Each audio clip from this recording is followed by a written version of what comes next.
There's a violence in being dismissed before you speak.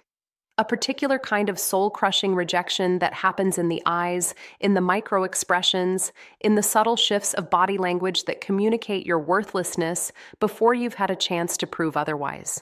And the worst part isn't the rejection itself, it's that you can feel it coming. You see the judgment forming, the conclusions being drawn, the doors closing in real time. You watch yourself become invisible or worse, become a problem to be managed, an inconvenience to be tolerated. Society doesn't just ignore the appearance of poverty, it actively punishes it. Every system, every interaction, every opportunity operates on a hidden tax that you pay simply for not looking like you belong. And until you understand the brutal mechanics of this reality, until you grasp how deeply appearance shapes your material circumstances, you'll keep wondering why everything feels rigged against you, because it is. Not through conspiracy, but through something far more insidious, the unconscious cruelty of human judgment based on surface-level signals of worth. The instant credibility deficit. The moment someone perceives you as poor, you enter every interaction from a position of assumed incompetence. This isn't conscious malice in most cases. It's something more automatic and more difficult to combat. The human brain's reliance on heuristics to make rapid judgments about trustworthiness, capability, and value. When your appearance signals financial struggle, people's minds immediately construct an entire narrative about who you are, what you're capable of, and whether you deserve their time, respect, or consideration. This narrative operates below conscious awareness, which makes it nearly impossible to challenge directly. The credibility deficit manifests in countless subtle ways that compound over time. When you speak, your words carry less weight. When you make suggestions, they're more easily dismissed. When you assert boundaries or make demands, you're perceived as unreasonable or entitled.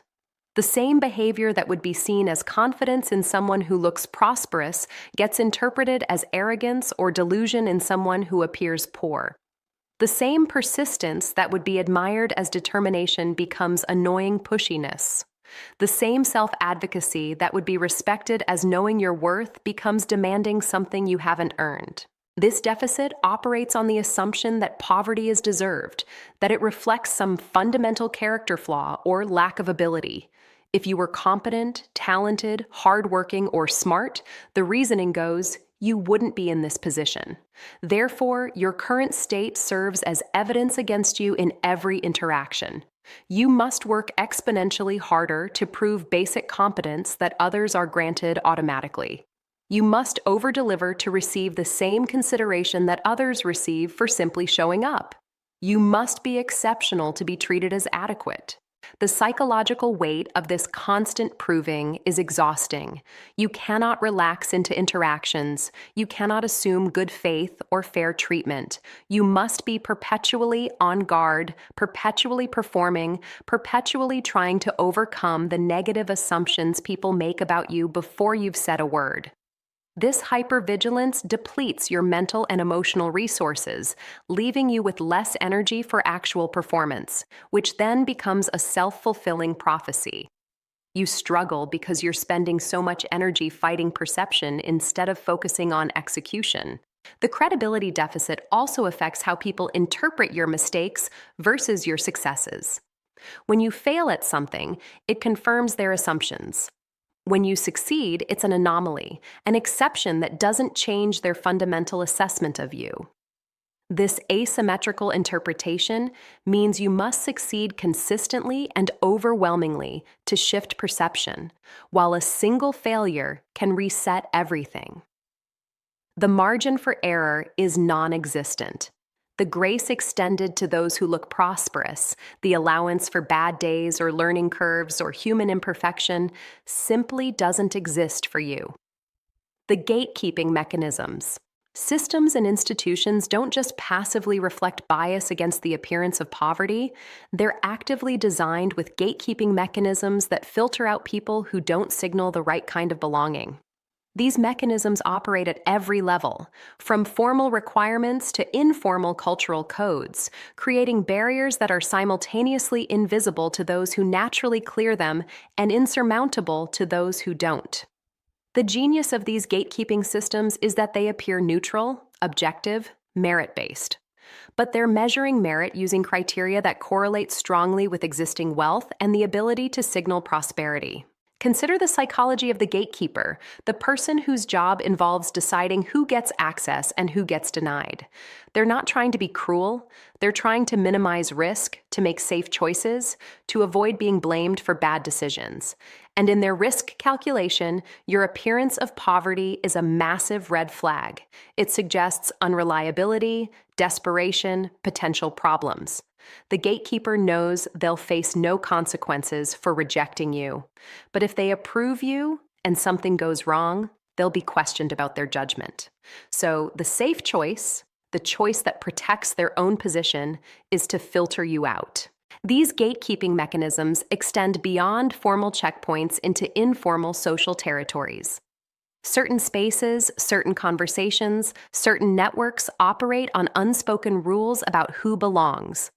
When you don't look the part, you're subtly excluded from information flows, relationship-building opportunities, and the casual interactions where actual decisions get made.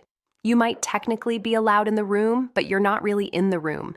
You're there but not there, present but not included, visible but not seen. The dress codes, the social signals, the cultural references, the assumed knowledge, all of these function as gatekeeping mechanisms that separate insiders from outsiders. And because they're cultural rather than explicit, they're deniable. No one is openly discriminating. They're just more comfortable with, more trusting of, more willing to help people who seem like them.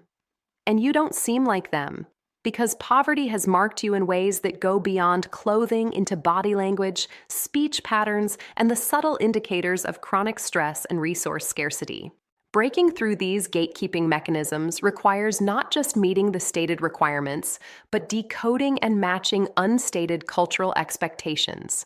You must learn to code switch, to perform belonging, to signal prosperity even when you lack it.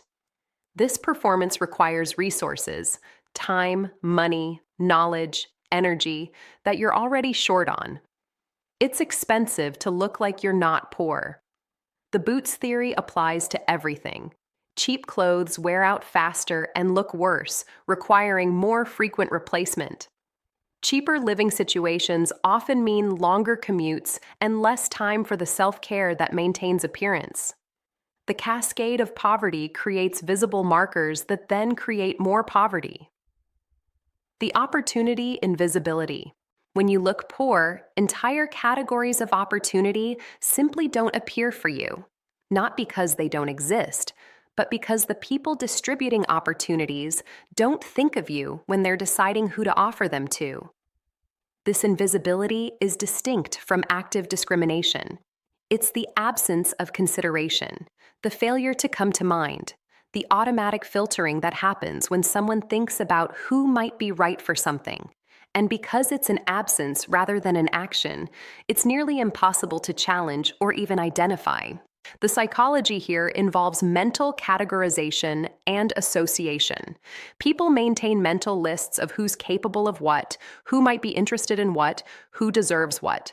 These lists get populated based on signals and patterns, and the appearance of poverty signals that you don't belong on lists for good opportunities. You might be perfectly qualified, perfectly suited, perfectly available, but you never get the call because you never entered their mind as a possibility.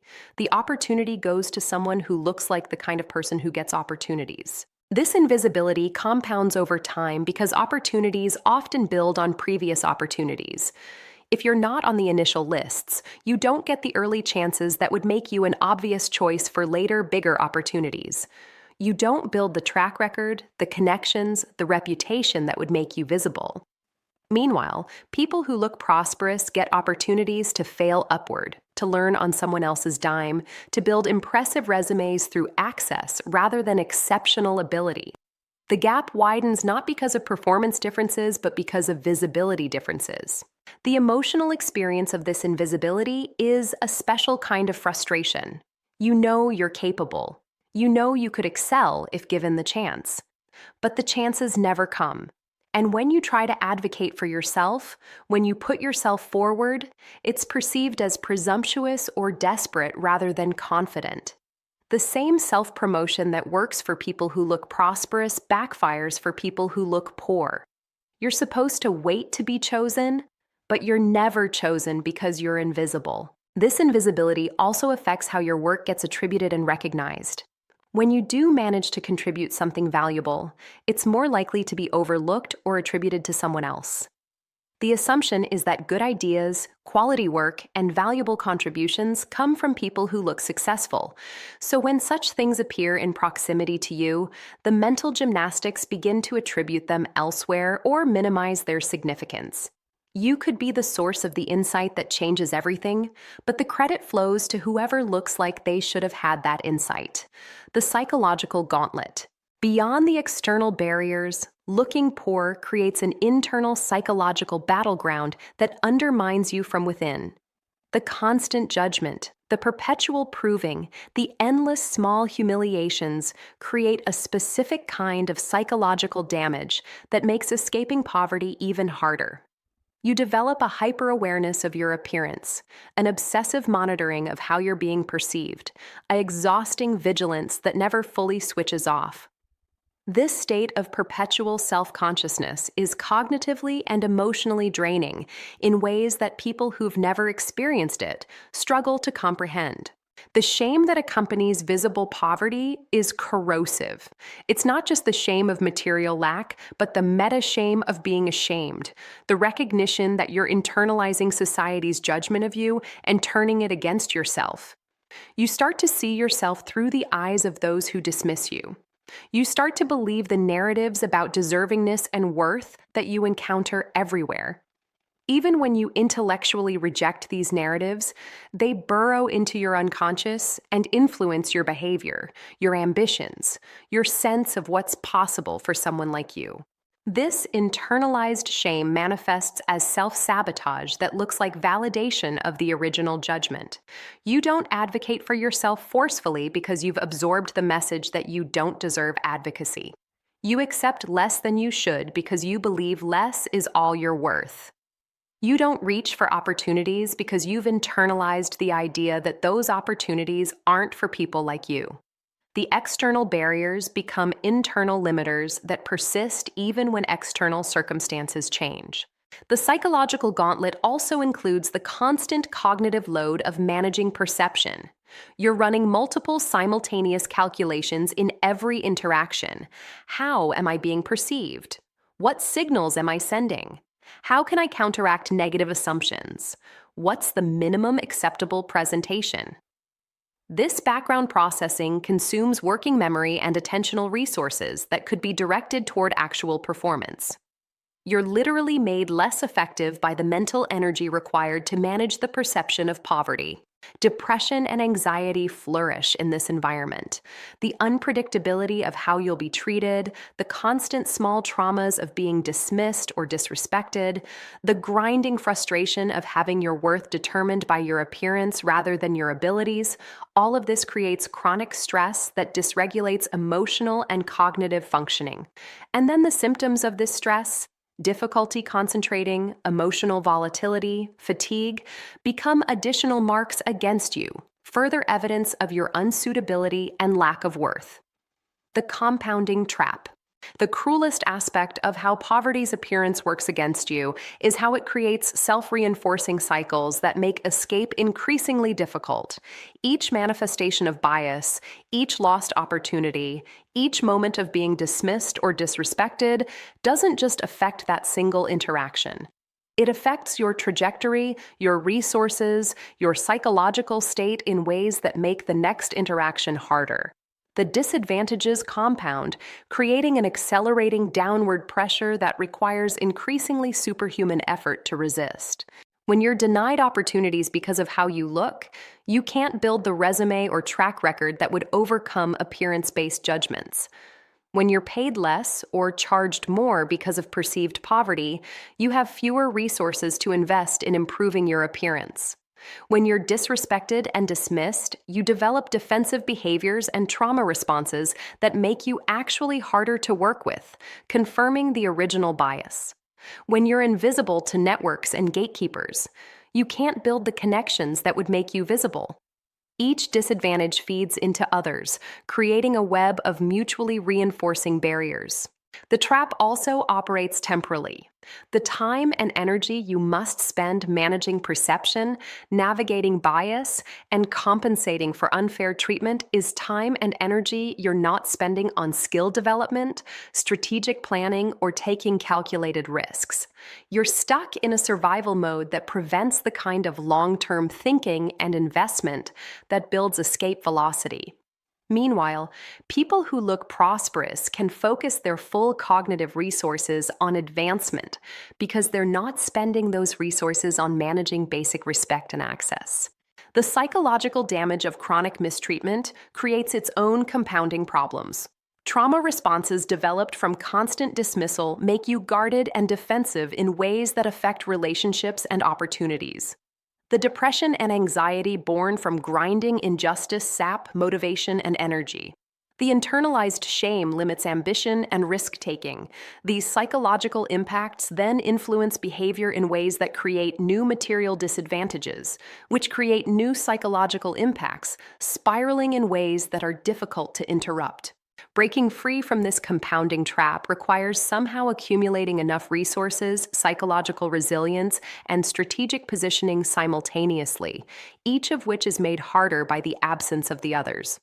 You need money to look prosperous enough to access opportunities, but you need opportunities to make money. You need psychological health to perform well, but you need fair treatment to maintain psychological health. You need networks to find openings, but you need to look successful to access networks. The interdependence of these requirements creates a catch-22 that keeps people trapped.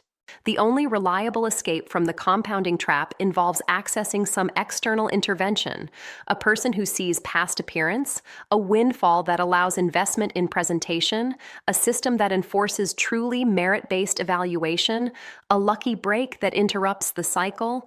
But the nature of these interventions is that they're largely outside your control, which means your escape depends partly on factors beyond your individual effort or ability.